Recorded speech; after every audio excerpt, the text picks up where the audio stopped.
Hello, everyone, and welcome to the webcast. My name is Christine Dorsey Davis. I'm the Executive Director of the Ohio chapter of the American Planning Association, and I am your webcast moderator. Today, we will hear the long-awaited new developments in planning case law for 2024. For questions related to the presentation, just type those in the Q&A box, and we will get to them at the end of the presentation during the Q&A. Coming up on your screen is a list of our 2024 consortium members, which are built on APA chapters and divisions.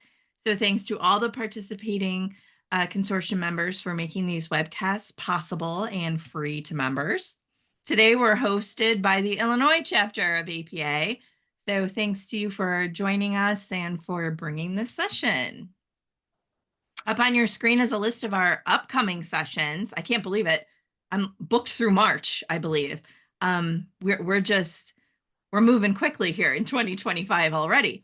You can register for these and all of our upcoming sessions by heading over to our website, ohioplanning.org/planningwebcast. Today's session has been approved for 1.5 CM credits and one of those law credits. So to log your credits, head over to planning.org, log into your My APA account, and from there you can search by today's title or event number, both of which can be found on our website. Again, ohioplanning.org/planningwebcast. If you're on social media, be sure to like us on Facebook. That's where I post any important date or time changes, or when new sessions are available for you to register for, and of course, the weekly What's on Tap.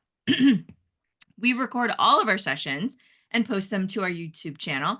So head over to YouTube and type in Planning Webcast, and we will pop up along with our well over 500 session recordings, all available to you for free. So be sure to subscribe to our channel so you get notified when a new recording has been posted.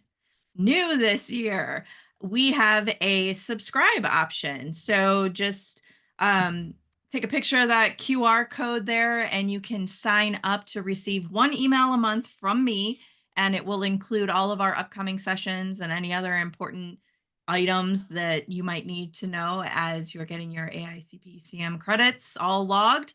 So be sure to subscribe to our newsletter mailing list so that you can receive information once a month from me. So that's the end of my housekeeping items. Again, if you have questions, type them in that chat or in the Q&A box, and we'll get to those at the end. With that, I'm turning it over to you, Megan Mack, to kick things off. Thank you. Hi, I'm Megan Mack. I'm joined today by my colleagues Erin Monforti and Katie Nagy. We're all attorneys with Ancel Glink. Thank you, Christine and APA, for asking us back. I think it was about the same time last year that Erin, Katie, and I presented on land use and planning case law updates, and we were super flattered to be asked to do it again today. If you haven't heard of Ancel Glink, we're one of the oldest municipal law firms in Illinois. Our main firm headquarters is in Chicago, but we are growing fast, and we have 6 additional locations throughout the state. Our firm was founded on the theory that units of local government deserve the same quality representation as private sector businesses at rates that local government can afford. So in that capacity, we serve as counsel for many municipal corporations, including larger cities to smaller villages, to park districts, library districts, school districts, and townships. Our firm focuses in all areas of law of local government that local governments need, which includes litigation, election law, labor and employment, workers' compensation, and land use. And when we aren't practicing local government law, we're often presenting on it, just as we are here today for you. And so with that, I want to briefly mention to you some of our free resources. If you click on our website, ancelglink.com, you'll see in the upper right-hand corner, there's a tag that says blogs. We published 2 blogs that you can access, and then you can sign up for email alerts. And the one blog is called Workplace Report. It focuses more on labor and employment issues. The second is called Municipal Minute. All 3 of your speakers today, we contribute to Municipal Minute. It's a great place to check out case law updates on all issues related to local government. We also have on our website a resource center where you can find many of our publications. Even though we are Illinois attorneys, I think you'll find some great resources to you as planners that include one specifically includes a presentation to assist planners on studying for the AICP. It's called the APA CMS bar exam. It was actually presented at a bar right before the AICP. And there's another publication that I think you'll enjoy that focuses specifically on land use, and it's called In the Zone. We try and send it out quarterly, but at least a couple times a year. Lastly, we have a podcast, and like all local government things, is called Quorum Forum, Quorum. Today's presentation, along with all other presentations given by members of our firm, are available by listening to Quorum Forum. You can find Quorum Forum on Apple Podcasts, Spotify, Google it. It'll pop up. So many ways to listen. It's all free. I promise that's the end of my shameless Ancel Glink plugs. As I mentioned earlier, I'm Megan Mack. I've been with Ancel Glink since 2016. Prior to that, I served as an assistant state's attorney for 10 years. Prior to going to law school, I worked in transportation and environmental planning. I'm happy to admit to you that I've always had a career in local government. At Ancel Glink, I mainly represent municipalities and park districts. In addition to practicing what we refer to as corporate law, I focus in municipal litigation, land use, and zoning. I live in the northwest suburbs where I have 4 kids and a lot of shopping still to do. So with that, I'm going to turn this over to introduce you to my colleague, Erin Monforti. Hi, everyone. As Megan said, my name is Erin Monforti. I'm also an attorney at Ancel Glink in Chicago. I'm really glad to be here with all of you today. I think that Christine was giving us some information about the attendance numbers this afternoon, and I'm so pleased that even so close to the holidays, everyone has made some time to get some CM credits. So it's good to be here with all of you. In my practice, as Megan said, our firm represents all different units of local government in Illinois. I primarily represent municipalities, library districts, and park districts.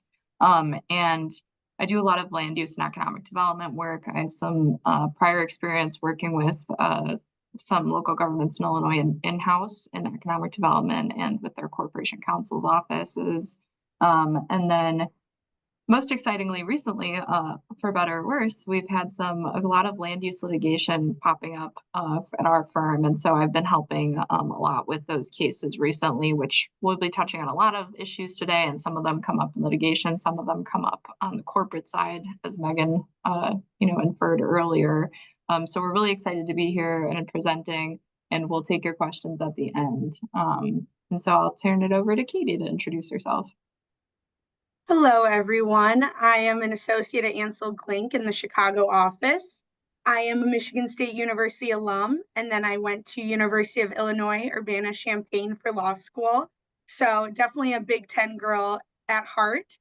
I worked for 2 municipalities in-house during my time in law school, which then led me, thankfully, to Ancel Glink. I do general corporate work for the firm and our clients with a focus on real estate work such as property tax exemptions and assessment appeals. And I'm thrilled to be back talking with you all again. So thank you for having us. So, of course, we wouldn't be lawyers if we didn't start this presentation off with a disclaimer. We want to make sure you know today that our presentation is not meant to be legal advice, nor should it take the place of having meaningful discussions with your own attorney. We are happy to present to you today on 21 cases. We understand we have a fairly large crowd, so unlike last year where we were able to field questions as we went, this time we're going to hold off. Please don't let that from discouraging you from submitting questions in the chat. We're going to try and tackle as many as we can at the end of this. We have 90 minutes and we don't believe we're going to talk that long. So we hope to get to all of your questions in advance. If we get cut off, you get cut off, or we get cut off, and you have a question you really want to get to us, at the last slide will have our emails on that. You're always welcome to email us. We're happy to follow up with you after this presentation. So with that, take it away, Katie. Thank you, Megan. The first case I'm going to be talking about with you all is Mojave Pistachios versus Superior Court of Orange County. The California Appellate Court in this case dismissed a challenge to a newly adopted Sustainable Groundwater Management Act. Mojave Pistachios LLC owns about 1,600 acres in the Mojave Desert, where it operates a pistachio orchard that it irrigates with groundwater pumped from the underlying water basin. In 2014, California legislature enacted the Sustainable Groundwater Management Act, which requires the creation of groundwater sustainability plans to manage high priority groundwater basins, just like the one that Mojave Pistachios was pulling water from. Under this authority, a local agency determined that, subject to certain exceptions, all groundwater extraction in the basin would be subject to a basin replenishment fee starting in 2021. Mojave Pistachios refused to pay the fee and attacked the agency's authority to implement the replenishment fee. Amongst other arguments, Mojave contended that the replenishment fee was an unconstitutional taking because it deprived Mojave of all economically beneficial use of its water rights and pistachio trees. Mojave argued that if the replenishment fee is enforced, it would render the farming operation economically unviable because the cost of water would actually exceed the gross revenue. The court noted that it was not clear whether Mojave had a constitutional right to be fairly compensated in this instance because groundwater belongs to the state, not any person or entity. And it was not clear that a right to groundwater means a right to free groundwater. The court weighed the interest of the farmers subject to the new fee. In some instances, the fee imposed millions of dollars in fees annually for what historically had been free, and the agency's Herculean task of creating a groundwater sustainability plan. Ultimately, though, the court dismissed the case on procedural grounds rather than substantive, as the court upheld California's pay first, litigate later rule. And this is exactly what it sounds like: pay first, litigate later. It requires a litigant to actually pay the imposed fee before they can commence a court action to challenge the collection of the fee that they paid.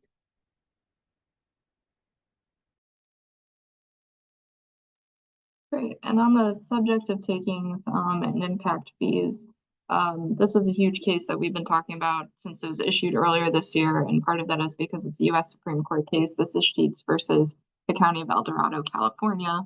And in Sheets, the Supreme Court held that legislatively enacted impact fees are not exempt from the takings analysis required by Nolan and Dolan. So if you took any planning law classes while you were in school, Nolan and Dolan are two cases addressing impact fees in the context of negotiated fees for development. So if you're putting it, you propose a development and the municipality comes back to, propose a fee or some other condition for developing land, it has to be roughly proportional to the development, and it has to share a common nexus with the development. So we'll get into that a little bit more, but that's to prime your memory for any planning law cases that you took in the past. So the owners of property in the center of El Dorado County, California, they owned property that was zoned in low density residential, the low density residential zoning district. And they applied for a building permit to build a small prefabricated house. So the cost of this development was relatively low. But as a condition to the permit, the county required the owners to pay a traffic impact fee upwards of $23,000, as required by the county's general plan rate schedule. The owners paid the fee under protest and received the permit, but then sued the county in state court. The owners claimed that the county's condition of a building permit on the payment of a traffic impact fee constituted an unlawful exaction in violation of the takings clause of the Fifth Amendment. The owners relied heavily on the Supreme Court's rulings in Nolan versus California Coastal Commission and Dolan versus City of Tigard. Nolan and Dolan established that the government may condition approval of a land use permit on the landowner's agreement to dedicate a portion of his property to the public, so long as there is an essential nexus and rough proportionality between the property that the government demands and the social costs of the landowner's proposal. So this is like a rational basis test. Is there a rational basis for the city to, or in this case, the county, to impose an exaction on the developer? So there was a third Supreme Court case dealing with exactions called Coons, which extended the Nolan and Dolan test to so-called monetary exactions. So it used to be for the dedication of land. Coons extended it to say if you're requiring the payment of a fee, that counts as property as well. And so there must be, again, an essential nexus and rough proportionality between the impact of a development and the fee that's demanded. The owners in this case claim that the county's traffic impact mitigation fee was not calculated based on any individualized determination as to the nature and extent of traffic impacts caused by the development on state and local roads. Instead, the fee was established by a formula that was based on the location of the project and the type of project. So it was based on where it was located within the county and whether it was a residential, commercial, or industrial project. And they said that was insufficient to show that there was a rough proportionality between their use, the small prefabricated home, and the large impact fee that was demanded. This case made its way to the U.S. Supreme Court, and the court recognized that the government's authority to regulate land use and condition a building permit to further a legitimate police power purpose. However, the court held that legislatively imposed fees are not exempt from the takings clause, and they could violate the Fifth Amendment if they don't have an essential nexus to the government's land use interest and a rough proportionality to the development's impact on that interest. The Supreme Court noted that the text of the takings clause does not distinguish between legislative and administrative permit conditions, and either could constitute an unconstitutional condition on land use permits. The Supreme Court did not determine the validity of the county's impact fee on this case, or the degree of specificity required when tailoring an impact fee, and instead sent the case back down to state court for further proceedings. So again, impact fees are always something to consider when you're conditioning land use approvals on a fee or the donation of land. You have to make sure that the donation is roughly proportional to the impact of the development, and then that the donation has some kind of logical connection to the development being proposed. And in Nolan, Dolan, and Coons, we've seen issues related to an easement for coastal access, bike paths, and in this case, permit fees for traffic impact studies. So I really recommend taking a closer look at Sheets. We've got a great case on a great post on Municipal Minute about it, and we're sure to see more takings and impact fee cases in the coming years. I'm going to talk about a case out of the Minnesota Supreme Court about attorney's fees for land use litigation. The case is called Minnesota v. Schaefer. Here, the court considered whether attorney's fees awarded under Minnesota statute that entitles the landowners to additional award of reasonable attorney's fees is capped at the amount set when there's a contingent fee agreement between the landowner and the landowner's attorney. So when a landowner in an eminent domain proceeding is awarded just compensation in an amount of over 40%, greater than what was originally offered by the government entity when they're condemning their property, the landowner is then entitled to an additional award of reasonable attorney's fees. So in this case, the Minnesota Department of Transportation condemned a portion of property and then offered the landowner $43,000 in compensation. When the owner refused the offer of $43,000 for his property, the Minnesota DOT seized the property under the state's quick take procedure. So the quick take is a process where the petitioner, which in this case was Minnesota DOT, 90 days prior to the date of taking possession, they notify the owner of their intent to possess by certified mail. Then they have to either pay the owner or deposit with the court an amount equal to their approved appraisal value. The amounts deposited are then held with the court, and then the court pays them out at their discretion. So the homeowner appealed this $43,000, or the property owner, and the court awarded the landowner actually $92,000 in compensation after their hearing for a valuation dispute. Because that compensation award was 40% greater than what the Department of Transportation originally offered, the landowner by statute was entitled to attorney's fees. On appeal of this offer, the DOT then refused to pay the fees after the district court used the lodestar formula and paid the landowner $63,228 for their attorney fees, arguing that the word reasonable means the amount owed in the pre-existing contingent fee arrangement between the landowner and their attorney. So prior to this going up on the valuation dispute, there had been an arrangement between the landowner and its attorney that the contingent fee would be $16,000. Because this award came back that the property was worth 92 instead of 43, the lodestar formula then kicks in. The lodestar formula is a method for calculating attorney's fees by multiplying the reasonable number of hours worked on a case by the reasonable hourly rate. The Court of Appeals upheld that reasonable does not expressly limit the amount based on an existing agreement, and the lodestar formula itself is a reasonable means to calculate fees. On appeal, the Supreme Court of Minnesota held that the district court's award was proper because the consideration of the pre-existing fee arrangement is only one of the factors that considered under the lodestar framework, and it was otherwise reasonable. So that was a huge win for the attorneys because their fees went from $16,000 to $63,000.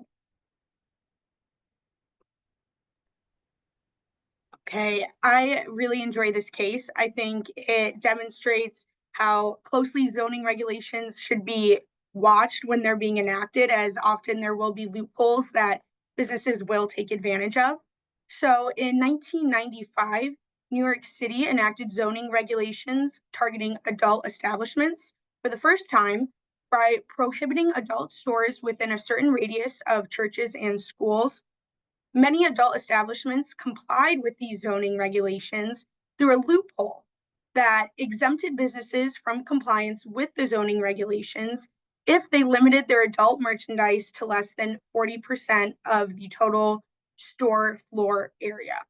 According to the New York City Department of City Planning, shockingly or probably not shockingly, many establishments abused or took full advantage of this 60-40 rule. So they would purchase inexpensive, outdated, or just repetitive non-adult materials. So that way they could achieve mathematical compliance of the 60-40 rule and evade enforcement of the New York City zoning regulations. Aware of this loophole, New York City revised the ordinances to close the loophole. In 689 Eatery Corporation versus City of New York, 19 corporations that provided adult entertainment, including adult clubs and adult bookstores, challenged the constitutionality of the New York City Amendment, which again closed the loophole that they were taking advantage of. On appeal, the plaintiffs alleged that they were deprived of their First and 14th Amendment rights, and they sought permanent injunctive relief against the New York City 2001 Amendment closing the loophole. The principal argument was that if the amendment was enforced, it would dramatically reduce adult-oriented expression in violation of the free expression and equal protection clauses. The New York Southern District Court affirmed the findings of the lower court. First, the court determined that the 2001 amendment was an appropriate time, place, manner restriction because it did not impose an all-out ban on protected adult speech. Rather, the amendments regulated where the speech can be delivered, but not whether it can be delivered. Second, the court found that because the amendment was directed at the secondary effects of speech instead of the speech itself, the amendment was considered content neutral rather than content based, and it triggers intermediate scrutiny by the courts. In this instance, New York City provided evidence that a business entirely devoted to sexually explicit materials would be associated with secondary negative effects in the community. The court applied intermediate scrutiny and asked whether the ordinance serves a substantial government interest and allows for reasonable alternative avenues of communication. The court determined that the city had provided substantial and credible evidence to support that it had a substantial governmental interest in regulating adult businesses. And they argued that the adult businesses had numerous available lots in the city that they could operate out of. The court noted that the business owners' arguments concerning inconvenience or inaccessibility of the alternative sites was irrelevant. because the city had met its burden to show in a quantitative matter that there were ample sites available for relocation of the adult uses.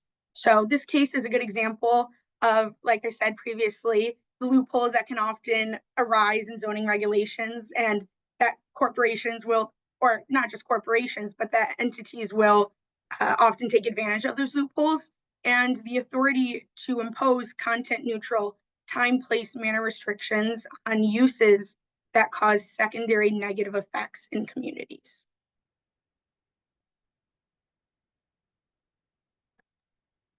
Okay, my next case is Erickson versus Knox County Wind Farm. This is an appellate court case out of Illinois.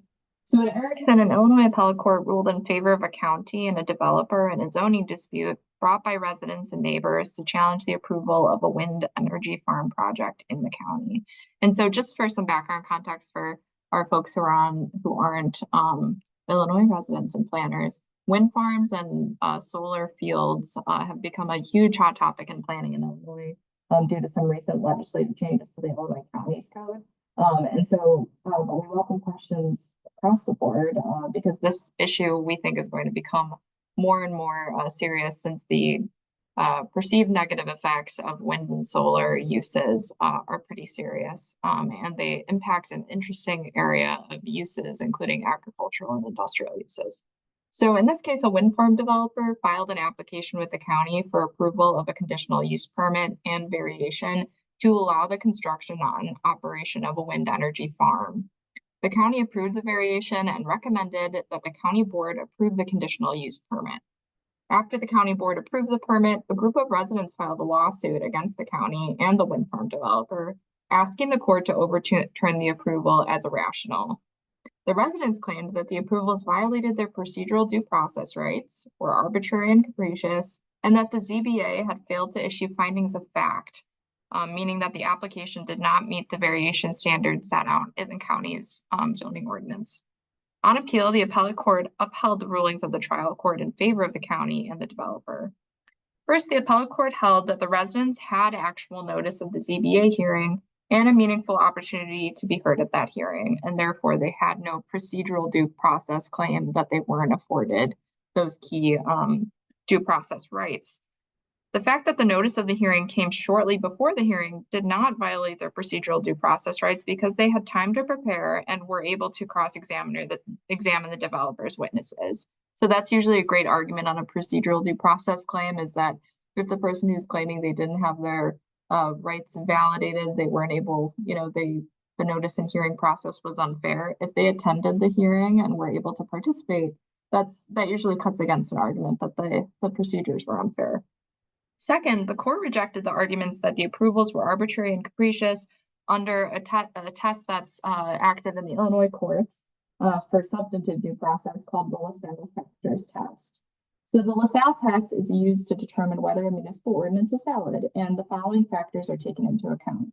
Now, even though this is the test used by Illinois courts, it's a pretty universal test of whether a zoning regulation meets the rational basis standard for zoning decisions. So the factors of this test include the existing uses and zoning of nearby property values, the health, safety, and general welfare of the public, and the impact of the development on those factors, the relative gain to the public compared to the hardship of the property owner for a variation, the suitability of the project for the surrounding area, the duration of vacancy for the project without the land use approval, the community need for the proposed use, and the care of community that is exemplified through past zoning and land use regulations.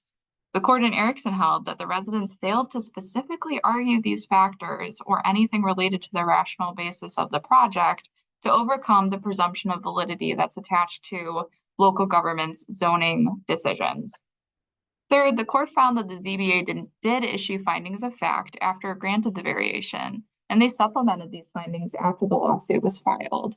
The court held that because the findings were made before the court considered the merits of the lawsuit, there was no prejudice to the residents.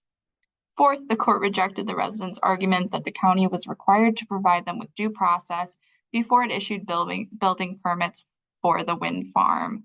And finally, the court upheld the approval of the variation, holding that there was sufficient evidence in the record that the application met the variation standards, including undue hardship.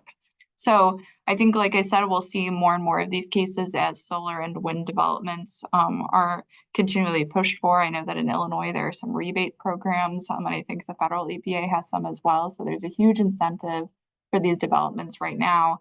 And managing zoning approvals and building permits will undoubtedly cause some neighbor uproar, as we saw in this case.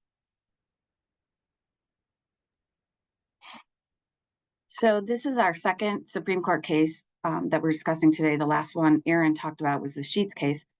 This is one that I'm not sure if we talked about last year because we were waiting for it to go up to the Supreme Court to get a decision. So it's the City of Grants Pass versus Johnson. And here, the Supreme Court issued its opinion challenging several ordinances that prohibited sleeping and camping on public property.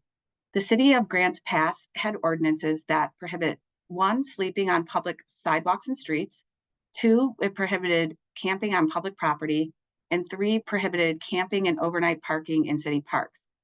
The violators of these ordinances were subject to penalties that are implemented on a gradual scale. So initial violators maybe would be issued a fine, repeat offenders would be banned from parks, and then eventually you could be charged with criminal trespass and possibly jailed for a short period of time. Just in case you're wondering, the City of Grants Pass is located in southwestern Oregon, and its population is 38,000, and 600 of that 38,000 are homeless. So 2 homeless individuals brought this case against the city, challenging the ordinances as unconstitutional under the 8th Amendment, which prohibits cruel and unusual punishment for criminal offenses. And the plaintiffs argued that the ordinances effectively punish them for their status as homeless individuals, and that this criminal classification was unconstitutional. So the Supreme Court reversed the rulings of the lower court and found in favor of the plaintiffs and held that the city's ordinances were constitutional, that both the majority and dissenting opinions, and this is a really long opinion, I feel like it's like over 80 pages, discussed that the acute homeless crisis affecting individuals in the United States, as well as difficulties local governments have face in responding to related public health and safety issues that impact homeless individuals and the general public. But the court held that the enforcement of generally applicable laws regulating camping on public property does not in itself constitute cruel and unusual punishment, which is prohibited by the 8th Amendment. The court also found that local governments had been paralyzed from making policy decisions to address homelessness in their communities after the Ninth Circuit had issued an opinion in 2019, finding that the 8th Amendment barred specifically Boise, Idaho, from enforcing its public camping ban against homeless individuals who did not have access to alternative shelter. So as a result of this, local governments are now considering adopting ordinances to address the use of public property, but in doing so, you should consult with your attorneys to discuss the applicability of this case as to other state laws and regulations. There are other protections in place for homeless individuals. For example, in Illinois, the Bill of Rights for the Homeless Act prohibits discrimination on the basis of housing status. It also establishes, among others, the following rights for individuals experiencing homelessness, such as the right to use and move freely in public spaces, the right to equal treatment, and the right to the reasonable expectation of privacy.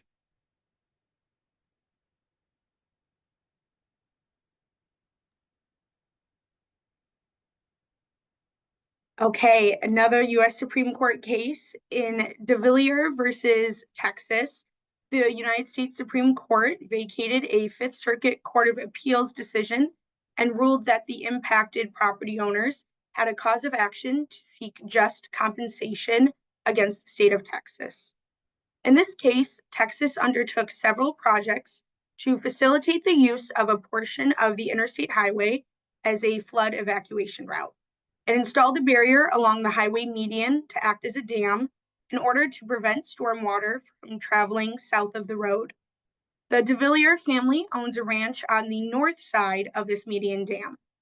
During a hurricane, the barrier performed as intended and kept water off the south side of the highway, but it ended up submerging the de Villiers property on the north side. De Villiers argued that this constituted an unconstitutional taking of his property and that he was entitled to just compensation under the United States and Texas constitutions. Texas essentially argued that while the takings clause requires the government to pay for land that it takes or makes unusable in this case as well, Congress has never passed a statute that commands Texas to obey the Fifth Amendment. Somewhat surprisingly, the Fifth Circuit Court of Appeals agreed with Texas's argument.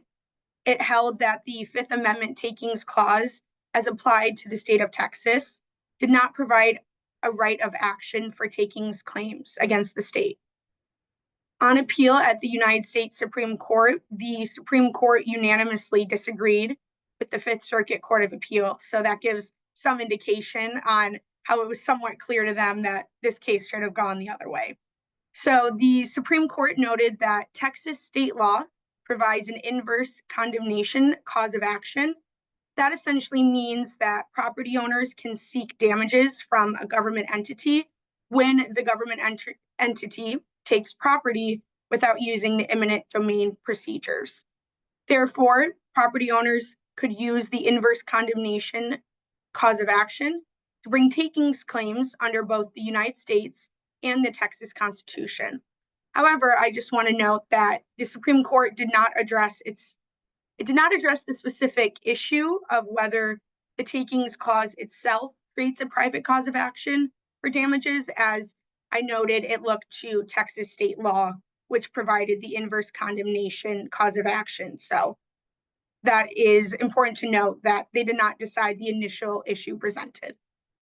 Yeah, and Katie's point to the unanimous decision of the court is something that I think a lot of attendees might strike attendees, and that's true. And Megan mentioned for the last case that it was a really long opinion on Grants Pass, and what we're seeing is the opinions are getting longer because it's almost always a split court. So when there's a majority opinion, a concurring opinion, and a dissenting opinion, all of those opinions could be 30 pages or longer. So the de Villiers case is a rare one in this term of the Supreme Court because it was unanimous, and that just goes to show that the takings clause and the Fifth Amendment, those rights have been imputed to people via the states in the Fifth and 14th Amendments. And I'm surprised that it went up to the Supreme Court on kind of what I would say is not a simple issue, but one that seemed to have an obvious answer from the start. So next, I'm going to be talking about hunting on public property. So this is Brenczewski versus the Forest Preserve of Will County. So in this case, a hunter in Illinois filed a lawsuit against a forest preserve district alleging a violation of his constitutional rights, as well as tortious, that's quite a word, a tort-based claim for interference with his business expectancy. So in 1996, property owners gave permission to a hunter to use their property to hunt on, granting him a private license that was later memorialized in writing. So just a quick reminder for listeners, a license is a temporary contract right to access property, whereas an easement is a property right. So those are two distinct things. Typically, it's easier to revoke a license. It's not quite so easy to revoke an easement, but just to situate us here. So in April 2020, district employees, the Forest Preserve District, purchased a parcel of land that effectively blocked the hunter's access to what was previously granted to him by the former owners. After the purchase, the landowners sent the hunter a written revocation of the license to use the property for hunting. The hunter then filed a lawsuit alleging that the Forest Preserve District violated his constitutional rights and interfered with his business interest, between the hunter and the private property owners. The trial court dismissed the case, finding that the permission to hunt was not a right protected by the Constitution. On appeal, the court also dismissed, but on very different grounds. The appellate court held that there was no constitutional violation because there was no government actor involved. The license to hunt was initially granted by a private property owner, and then they sold their property to the government. This did not imply that the government violated any constitutional rights when the license was revoked by the private property owner. Finally, on the Hunter's business expectancy claim, the court held that because the permission to hunt was for a recreational, non-commercial purpose and was provided at no charge to the hunter, there was no business expectation or relationship that would otherwise have been impaired by the Forest Preserve's purchase of the property. So this is an interesting case dealing with the difference between license rights, which are contract rights, and what kind of activity is protected by the constitutional rights, including the Second Amendment and other rights that the hunter had claimed protected his right to access the land. So this case is on municipal firearm restrictions. The Pennsylvania Supreme Court recently held that an ordinance banning a shooting range on residential property did not violate the Second Amendment. A resident who lawfully owned registered firearms had built his own personal outdoor shooting range on his property. Not surprisingly, the neighboring property owner made several reports to the police about the noise and possible safety concerns. After all the reports, the police investigated and determined that the resident appeared to have a safe backstop in the shooting area and the activities were not otherwise prohibited by law. And this went on for, I want to say, almost 10 years. The Township Board of Supervisors enacted an ordinance prohibiting the discharge of firearms at an outdoor residential shooting range in response to the complaints from this neighbor and other surrounding residents. The resident continued to use the shooting range and filed for a zoning permit application to attempt to comply with the ordinance. The permit was denied, and the resident then appealed to the county court, which held in his favor. On appeal, the resident claimed that the ordinance had a chilling effect on his right to bear arms and that it was unconstitutional. The township, in response, argued that the discharge ordinance did not interfere with the resident's ability to own firearms, but it simply prohibited him from discharging them wherever he wanted. Further, the township argued that the Second Amendment exclusively protects the right to possess firearms, but plainly fails to protect a constitutional right to train with firearms on residential property. And so the court undertook a history and tradition test and found that most firearm regulations function exactly as the township's ordinance. And traditionally, the ordinances function to promote safety and prevent nuisance. So while the resident plainly has the right to bear arms, the township met its burden to justify the discharge ordinance, and it was found proper for traditional purposes. Okay, so I believe we actually received a question about this case, so I will get to that after I go through the summary. And this is the Illinois Supreme Court case Olive versus City of Chicago. In this case, a bicyclist sustained permanent injuries while riding his bike at an intersection near a Divvy bike share station where he struck a pothole and fell off.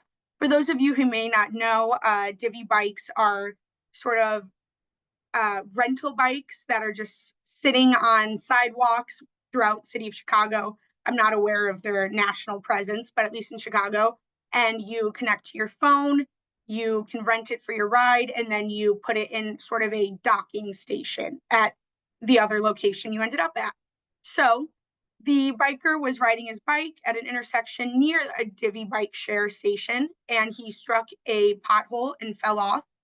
The injured biker filed suit against the city of Chicago for negligence, alleging that because the city maintained the Divvy station at the intersection where the accident had occurred, that the roadway was intended to be used by bicyclists and that the city had a duty of reasonable care for these intended users. On appeal at the Illinois Supreme Court, the court reversed the first district's holding in favor of Olive. The Illinois Supreme Court found that the city did not intend for the plaintiff to be riding a bicycle at the location in question. The court noted that there were no bike lanes or other markings on the roadway to show that the city intended bicyclists to use the roadway. The court did note that the Divvy bike rental station was a factor to consider as it was close to the location in question where Olive was injured. However, the presence of the bike stations did not alter the established precedent, which is to look at the affirmative physical manifestations of the location in question.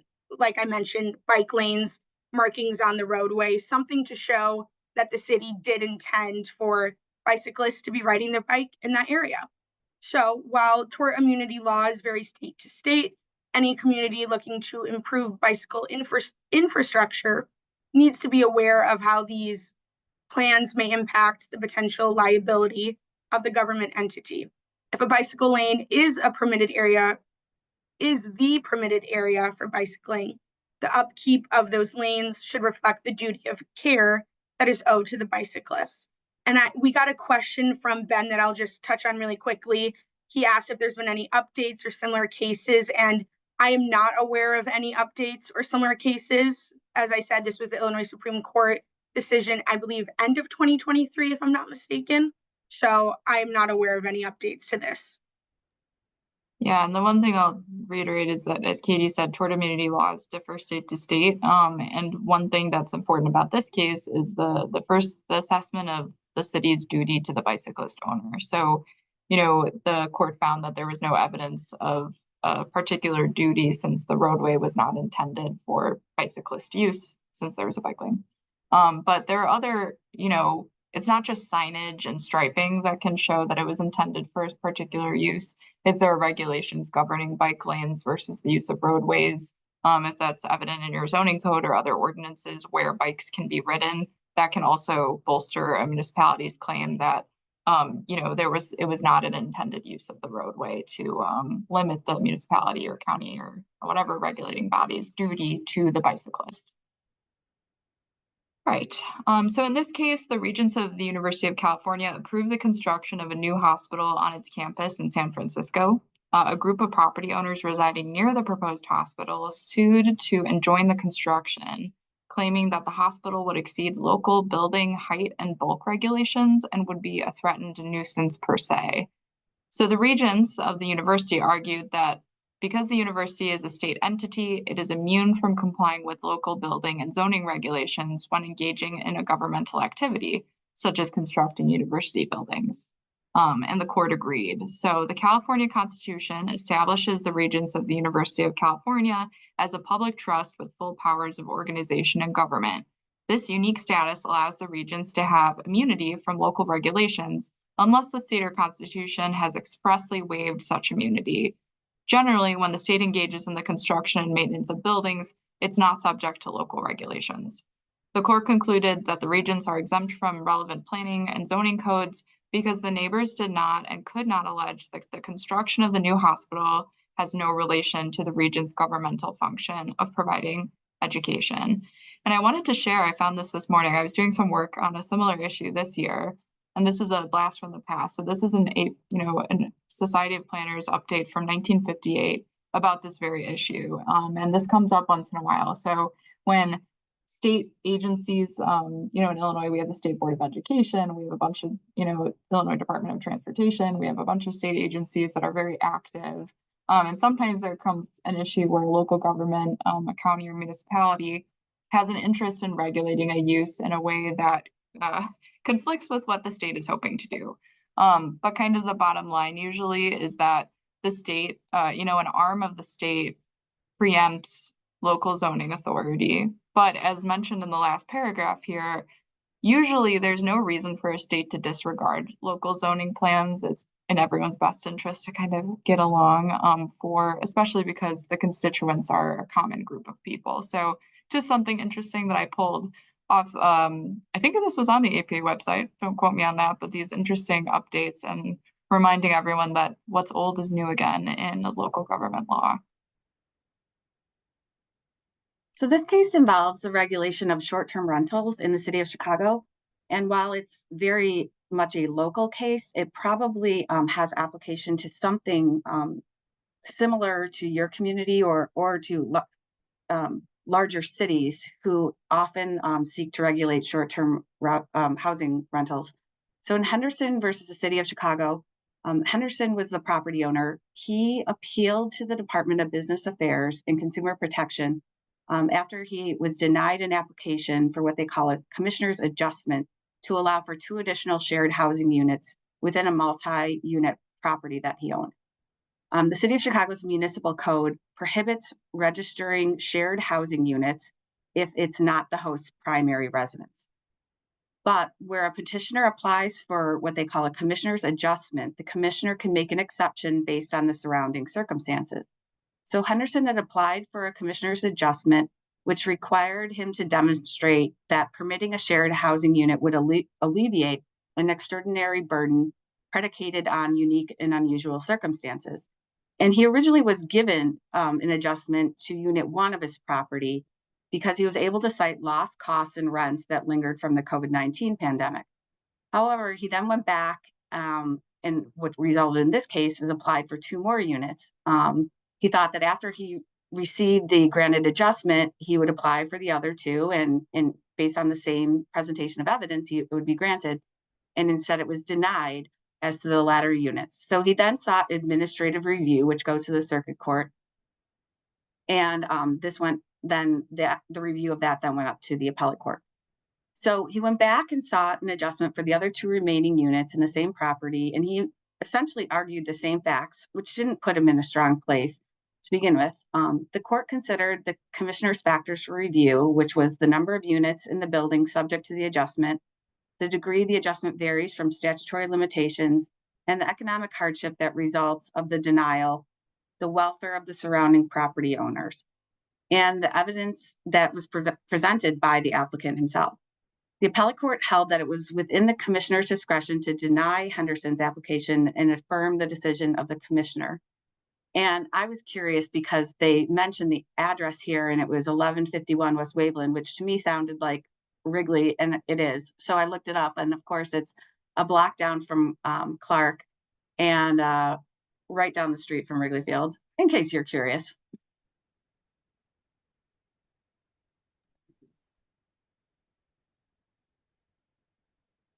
Okay, we have another Illinois case, this one arising from the 3rd District Appellate Court. Neighbors opposed to annexation of parcels versus the city of Joliet. In this case, the appellate court upheld a ruling in favor of the city, finding that a 19.5-foot shared boundary between annexed property and the city met contiguity requirements for the annexation to be lawful. In this case, an owner purchased 3 parcels of land, one of which was connected to the city boundaries via a shared boundary with the plaintiff's property. The 3 parcels were later annexed into the city, and plaintiff filed a lawsuit asking the court to invalidate the annexation because the property was not sufficiently contiguous to the city's boundary as required by law. There was some dispute in the case whether the annexed property abutted the city by 19.5 or 33 feet, but the circuit court held that even if the annexed property only abutted the city by 19.5 feet, that was sufficiently contiguous for the purposes of satisfying the annexation statute.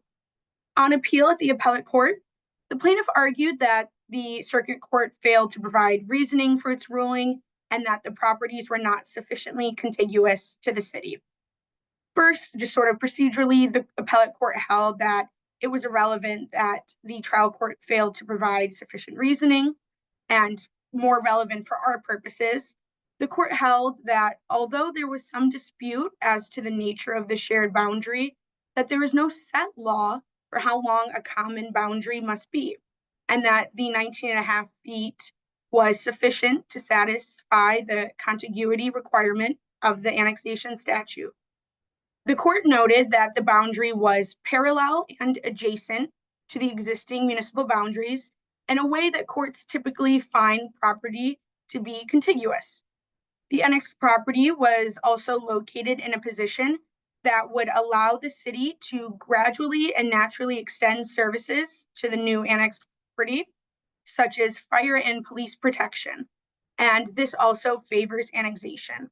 The court also determined that the land was not a strip, corridor, or a cornering annexation that courts typically disfavor. I want to note that the appellate court specifically said it was not adopting a set standard of 19.5 feet for a common boundary in order to satisfy the contiguity requirement for an annexation. And the court said that that determination depends on the individual circumstances and facts of each case. So for Illinois specifically, This case is a good example of what factors courts favor for annexations. So it's not just the common boundary length that they look at, but they also look at the type of land itself. Is it a strip? Is it a corridor? Would it allow for the natural extension of public services? So that's really helpful for our purposes to sort of know and have a good demonstration of what courts are looking for in favor of annexation. Okay, so this next case, another big issue that we see a lot, group homes and the regulation, legal regulations under the FHA and ADA. So in this case, the District Court for the Northern District of New York dismissed claims that challenged the denial of a special use permit for a boarding home that primarily housed individuals with disabilities. So the boarding house here was mostly used by individuals with disabilities and mental illness in the city of Kingston, New York. Over several years, the boarding house received a series of code violations for fire safety violations, including problems with the building's fire alarm system and the structural integrity of the fire escape. There were various complaints made to the city about overdose activity, police activity, and improper oversight of the property. When the time came for the boarding house to renew its special use permit in 2023, the planning board directed it to submit an engineering report certifying the fire escape's structural soundness. But the boarding house repeatedly failed to do so. After tabling the application and giving the boarding house time for about several months to get that engineering report in, the planning board ultimately voted to deny the special use permit renewal in July 2023. The denial was primarily based on the fire escape issue, but at the planning board also discussed other alleged violations of the property, complaints made by neighbors, and the board members' own public safety concerns with the use. Following the planning board's decision to deny the permit, the boarding house filed a new lawsuit against the city under the Americans with Disabilities Act and the Fair Housing Act. The boarding house alleged claims for intentional discrimination, disparate impact, and the failure to provide a reasonable accommodation, and it sought declaratory and injunctive relief in addition to the award of monetary damages. So the main issue before the court was whether the boarding house whether the boarding house could meet the requirements for injunctive relief by showing a likelihood of success on the merits of their claim. The court concluded they would not because they failed to show that discrimination was a motivating factor for the denial of the boarding house's special use permit. While the court acknowledged that some of the public comments at the planning board hearing reflected animus against the residents of the boarding house, none of these comments were made by or could be imputed to the planning board members themselves, who had provided legitimate, non-discriminatory reasons related to fire safety to support the denial of the permit. The court also found that the boarding house plaintiffs failed to establish the likelihood of success on an accommodation claim, since they failed to identify what accommodations they had requested at any time, and the city had refused to make at any time. To the extent that the plaintiffs alleged disparate impact violations under the ADA or FHA, the court dismissed these claims as well because the plaintiffs failed to identify any specific neutral policy that they were challenging or to explain how that policy resulted in disparate impacts to individuals with disabilities as a protected class. For these and other reasons, the court denied the motion for a temporary restraining order and preliminary injunction and dismissed the case. This is a case from the Minnesota Supreme Court involving the legality of park dedication fees. So an individual purchased an undeveloped parcel of land in the city of Burnsville in 2015 and began the development approval process in 2018. The first phase of the development included an automobile dealership and a bakery. I'm not sure how those go together. And the second phase involved a new building for an auto repair shop. The third involved the creation of an open storage lot. As part of the approval, the city required a park dedication fee, and the original dedication fee was set at $37,000. It was later reduced to just a little over $11,000. The developer objected to the fee, arguing that it was not justified, while the city maintained that the fee was necessary to fund improvements to green space in the regional trail system near the proposed development. The developer challenged the imposition of the fee, arguing that it violated Minnesota statutes governing land dedication for public use as part of subdivision regulations. The district court upheld the fee, finding an essential nexus between the fee and the city's legitimate purpose of funding parkland improvements. However, the Court of Appeals reversed this decision, ruling that the fee was unlawful because the city had not sufficiently demonstrated the need to acquire additional land as required by statute. The Minnesota Supreme Court reviewed the case, analyzing whether the fee met requirements of essential nexus and rough proportionality under Minnesota law, which are taken directly from the Supreme Court case law. And those terms should sound familiar from Aaron's earlier discussion on Sheets versus the County of El Dorado, where the Supreme Court held that legislatively imposed impact fees are subject to the Nolan-Dolan regulatory taking analysis. So the court concluded that the city had met these standards as the fee was based on an individualized assessment of the land's value and the development's impact on public spaces. The court also found that the city reasonably determined it needed 5% of the gross land area of the proposed development to be dedicated for public use in line with its comprehensive plan.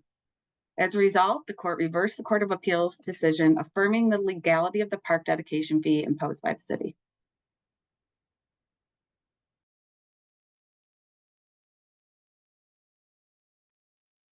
Okay, the next case I'm going to be discussing is Hatch versus the City of Elmhurst.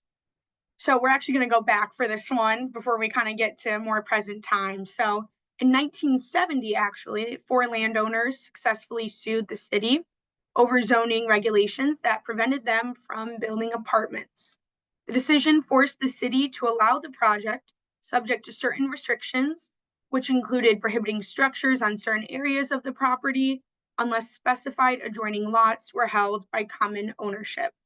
The court actually retained jurisdiction over the case to ensure that these restrictions were being enforced. Then, now to 2017, a developer purchased several of those adjoining properties with the intent to construct parking lots. In 2021, the city held several public hearings on the proposed parking lots, and a family that owned the adjoining lot, unrelated to the original landowners from the 1970 case, appeared with their attorney at multiple hearings to object to the plan to build the parking lots. Ultimately, though, the city council passed an ordinance approving the parking lots. In 2023, the family filed a motion to join the 1970 lawsuit and enforce the zoning restrictions against the proposed parking lots. The family claimed that the proposed project violated the zoning restrictions that arose from the 1970s lawsuit. The trial court denied the request and the family appealed. In 2024, the 3rd District Appellate Court of Illinois held, or I should say, they actually overturned the trial court's decision. First, the court noted that the restriction from the 1970s case were still applicable. The court also noted that the court from the 1970s case had expressly retained jurisdiction to enforce the zoning restrictions. And when those conditions were not met, the family whose property was expressly identified in the 1970s lawsuit had a unique property interest that supported their request to join the case and to see that those restrictions were still being enforced. The appellate court rejected the city's argument that the family's challenge was actually to the 2021 zoning approval and that it should have been brought within 90 days of the city's approval of the ordinance under state statute. The appellate court determined that the family was enforcing their rights under the 1970 case rather than challenging the city action concerning the 2021 ordinance. So this is an interesting case, but it just shows that those zoning restrictions will be enforced almost 55 years later, and that the family's unique property interest allowed them to see that those 1970s restrictions were still being enforced. So my next case, in this case, a company called Molding Investments desired to operate a commercial landfill on property that it owned in Box Elder County in Utah. After the county denied the request for a necessary zoning change to operate the landfill, Molding, the company, sued, alleging that the county had violated its equal protection rights by improperly favoring another proposed landfill within the city. The district court dismissed this complaint for failure to state a claim upon which relief could be granted. On appeal, Molding argued that its equal protection claim was a class of one claim. Molding's complaint alleged that its proposed landfill was similarly situated to the other landfill that had been previously approved.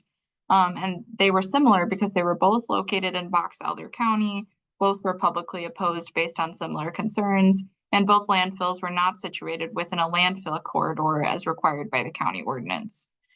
The court noted, however, that even with these alleged similarities, there were still several key differences between the previous landfill and the one being proposed by Molding. Specifically, while Molding alleged that it was similarly situated to the other landfill, the timing alone indicated otherwise. So the owners of the first landfill had obtained a conditional use permit over a decade before Molding had requested a zoning change. And the other owners had also obtained zoning changes a decade before they denied Molding's other requests, which was government action that ultimately led to Molding's suits. However, while Molding was now suing commissioners for treating it differently than the other landfill had been treated, the earlier decision to grant the other landfill's initial requests were made by different elected officials who could have had entirely different political and policy agendas. In the light of the above, the court agreed with the district court's finding that the older landfill and Molding were not similarly situated for a class of one claim. And I just want to note here that equal protection is usually brought by someone or an entity that can show they're part of a protected class, including based on race, disability status, other protected classes under the Constitution. In a class of one claim, it's one entity or person claiming that they're very similarly situated to another group or person, and that they were treated differently on the basis of intentional discrimination. And so the standard for this is very high and very difficult to meet. It's difficult to show you're sufficiently similarly situated to another individual or group to establish that you have an equal protection right. So this was an interesting case involving landfill approvals, and I think it exhibits the class of one theory pretty nicely. This is our last case in the matter of Gasparini versus the Zoning Board of Appeals for the town of Newburgh. In this case, the New York Appellate Division Second Department affirmed the determination that a two-family dwelling was not a legally pre-existing non-conforming property use. This case involves the Zoning Board of Appeals for the town of Newburgh, New York, which is located in Orange County near Poughkeepsie. I know I did not say that right. The property was located in an area that had previously been zoned for both one and two family dwellings, but the zoning was changed in 1991 to allow for one family dwellings only. The petitioner had acquired the property in 2017. They began renting the top and bottom floors as separate apartments in 2018. Subsequently, in 2019, the petitioner applied to the zoning board seeking either a determination that the two-family use of the property was a lawful non-conforming use, or that grant of a use variance to allow the continued use of its two rental units. The court found that the zoning board's decision denying the request for a non-conforming use determination had a rational basis and was not arbitrary or capricious, since the evidence that was submitted to the zoning board failed to establish that the property was used as a two-family dwelling at the time of the rezoning in 1991. The court also upheld the zoning board's decision not to grant a use variance because the petitioner failed to establish any unnecessary hardship that would warrant a use variance. As the court explained, the petitioner failed to submit dollar and cents evidence showing the property could not yield a reasonable return as a one-family dwelling, and the zoning board also had a rational basis for finding that there was no hardship resulting from the unique characteristics of the property, that the proposed use would alter the character of their neighborhood, and the alleged hardship was self-created. And I think we have maybe 15 minutes for questions.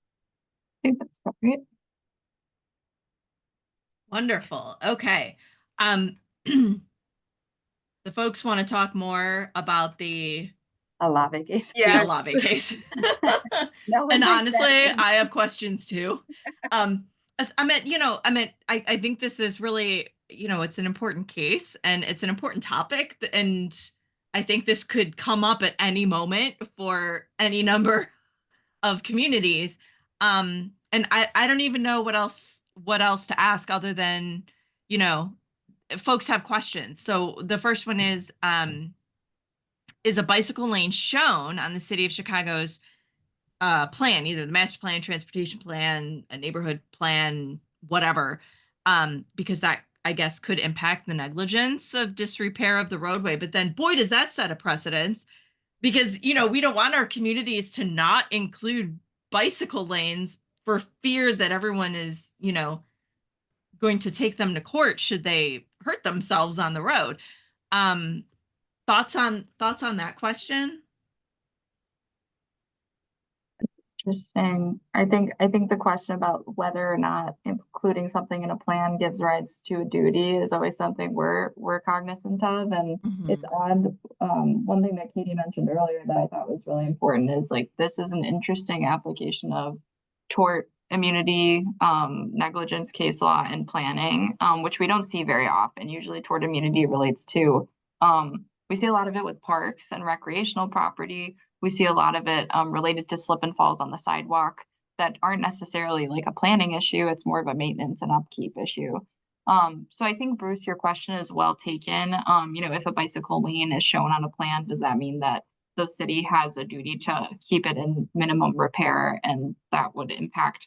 I think this case, though, was less about the duty to maintain the bike lane and more about whether or not bikes were an intended use on the roadway that wasn't designated as a bike lane. So just knowing that the difference between the duty to repair and then the assessment of whether or not someone's an intended user of the roadway. There are all these little steps we take in these tort and immunity lawsuits, and we kind of take it piece by piece. And I think that issue is something that's interesting. Katie or Megan, do you have any thoughts on that? I was just going to add that the case itself does really focus on the legalese, which is the established precedent that has been set by other Illinois courts. And in those cases, like I mentioned, they are looking for affirmative manifestation. So that signs, pavement markings, anything to really show that the city, like Aaron said, it's the intended user. That's different than permitting someone to use it. It's rather, what did the city intend? So I'm not positive exactly what the relationship would be between a plans versus the city intending it.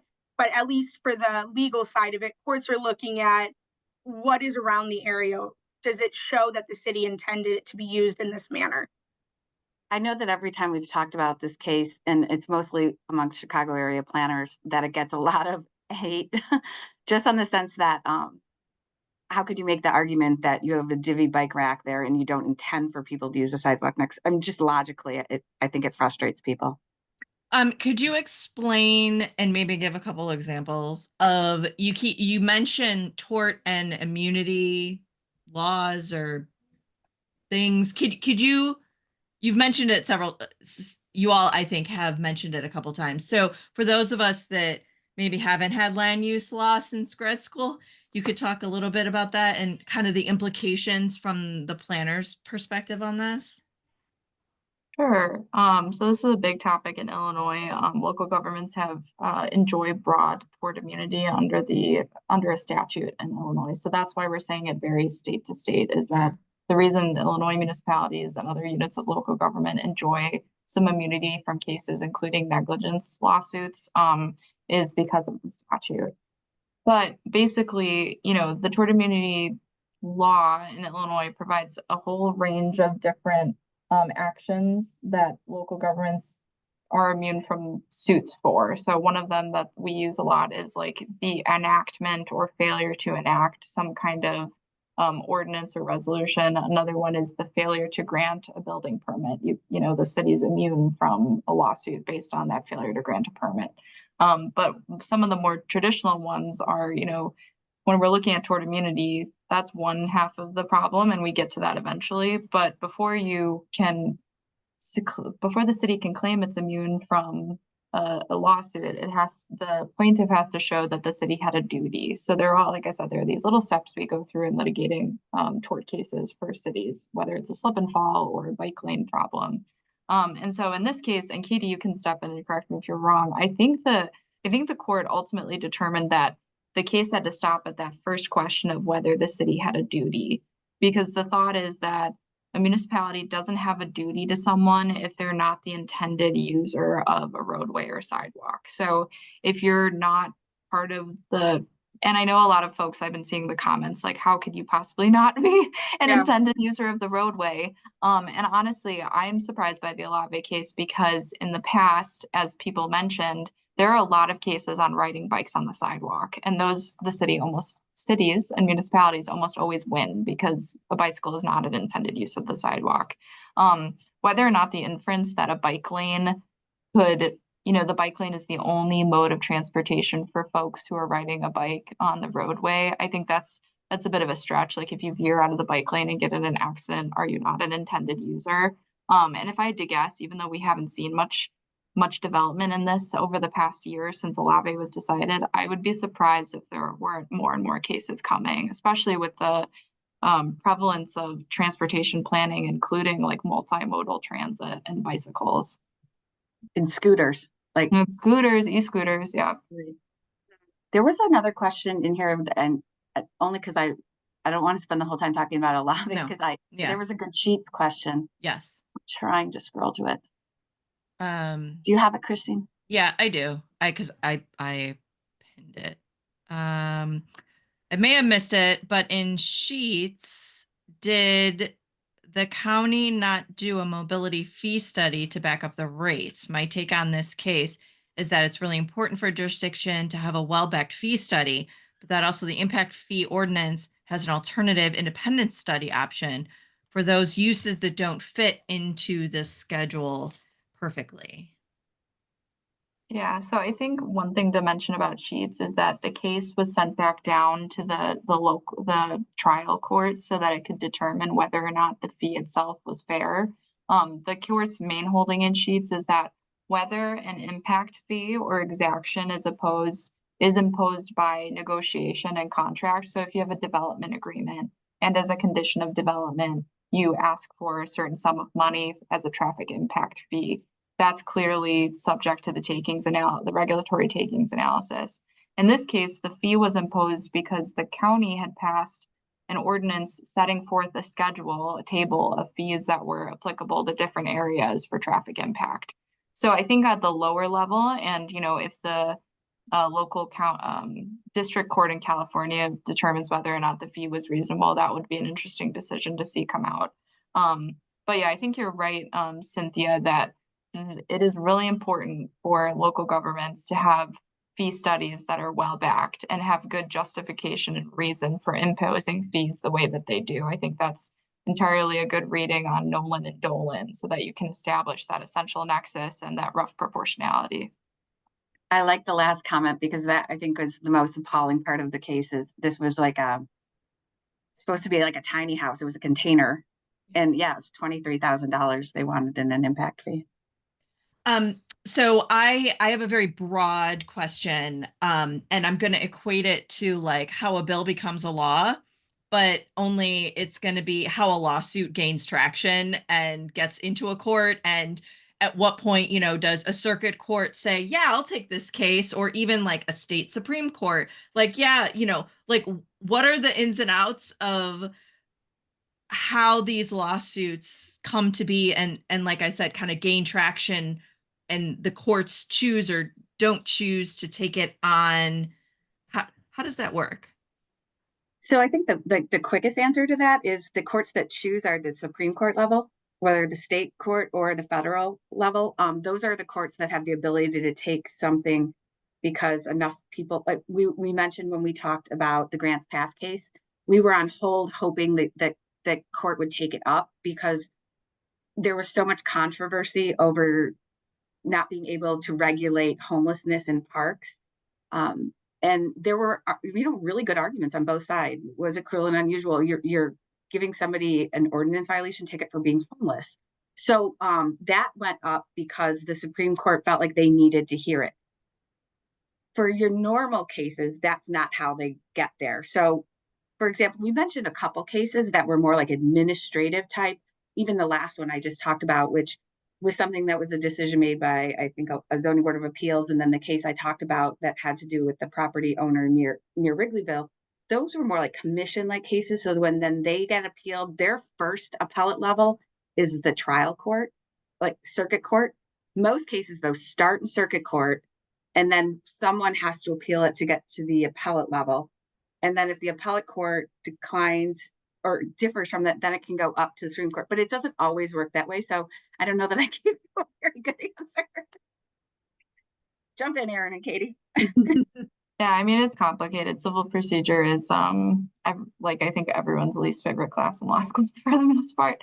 Yes. But yeah, Megan's right that like the trial court level, they don't really have discretion to not accept a case. I mean, there are a lot of cases get thrown out at really early stages, like a motion to dismiss stage or a motion for summary judgment. So or they're settled. So I think like when I was in school, it was like, something like over 80% of civil cases are settled. Not a lot of cases go to trial anymore. So that's why we pay attention to these cases that ultimately do get raised higher and higher levels, because it's so uncommon for these issues. But like Megan said, we're always watching out. And even Olave, which went to the Illinois Supreme Court, that case is going to be binding on the lower courts for years until the Supreme Court changes its mind potentially and has a different assessment of what the intended use of the roadway is. I think the de Villiers case is a good example sort of how a case can get thrown out, sort of, I would say somewhat based on standing, where it's pay first, litigate after. Someone needs to actually pay the fee that they're challenging to have standing to litigate that fee. So that's another important thing to note too, is whether a person actually can bring the lawsuit. Sometimes the courts will just throw it out because you weren't impacted by it. So that's something to consider too, of who can actually file the lawsuit. That's a good point, Katie. Actually, the Sheets case that bothers people, that it was a $23,000 impact fee for the container-like house. They were forced to pay that impact fee before they could even appeal at the very first court, which seems so fundamentally unfair. If they do get it back, do they get it back with like interest or anything, or is it just you get it back? Ugh. That's a great Don't point. know. Yeah, I think it depends. I don't know. That'd be my first question. I know, right? Yeah, and I think California has an interesting rule. Katie mentioned it right at the top of the presentation, the pay before you litigate rule. And I don't know if that's universal, but it's a little crazy. Like you have to pay under protest and then file a lawsuit. I don't have $23,000 lying around, certainly, to pay a permit fee before I also pay lawyers to litigate. So that's hard. Phew. Real quick, one more question. Is there any update on the Grants Pass v. Johnson? And have there been any similar cases developing since then? That was a Supreme Court case. So I guess the questions are, has the litigation trickled down to overrule anything? Yes. Yeah. Which I would expect that it will. I personally don't know. I don't know if you guys do. That case, the Boise, Idaho case, I think that's the case I talked about, where if there was room at the shelter, but you weren't staying there and you were charged with a crime, that case would be reversed, since that had stopped the ability of local governments to enforce that. But I haven't heard. This decision, it just came out a couple months ago, which is fairly new in our fresh. world. Yeah. And it was really long.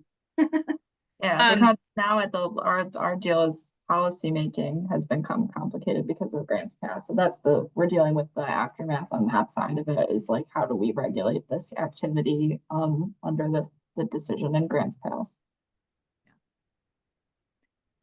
You mentioned a case law reference website at the beginning of the webinar. Could you post the link or tell us, or put it in the chat and I can get it? Do we know what we're talking about? I think so. So I mentioned ancelglink.com has a resource link, and that's what I was assuming you were. Yeah, and also our blog post, which is the top of our website under blogs. But there was a specific case law update that I think would be great for the planning community, called the APA CMS bar exam. And I know it's under our resources because I saw it earlier today. And that's a bunch of cases that we hit on right before the AICP last test. Okay. Oh, perfect. Thank you, Christine, for sending that. On it. There's a lot of good stuff under there. So there is. It's free. So Yeah, take be sure to advantage. take a peek. I just put it in the chat, everybody. All right. We got to wrap up. It is time to go. Thank you for joining us again this year. This was great. And I feel like I leave the sessions with you and my brain is really full. But I guess it's supposed to be that way. So thank you. This was wonderful. Again, folks, we are recording this session. We'll have it up on our YouTube channel on Monday. Don't forget to log those CM credits. If you also head over to our website, ohioplanning.org/planning webcast, don't forget to sign up for our email list, and you'll get one email a month from me letting you know about upcoming sessions. So thanks again. Thanks to our friends from Ancel Glink and to the Illinois chapter of APA. Everyone, have a great weekend, and we'll talk next time. Thanks, Thank everybody. you. Thank you. Happy holidays. Holidays.